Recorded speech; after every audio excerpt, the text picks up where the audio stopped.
Genja is a software as a service platform aimed at automating Juniper switch builds.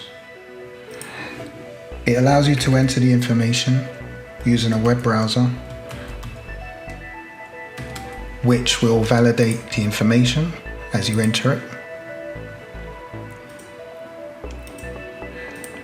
As you can see here, the VLANs are predefined, allowing you to keep a standard.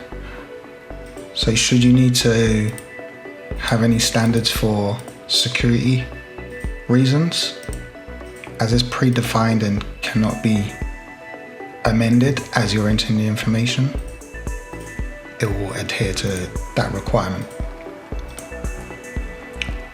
The output you see on the screen, it is relevant to what you just select. So as you can see, that just changed. And I'll just set the one uplink port. And then we are on to the final stage of this build.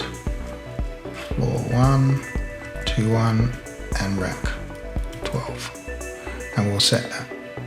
And then, once it's valid, go through to the final stage. And we have our full switch configuration available to download. Thank you.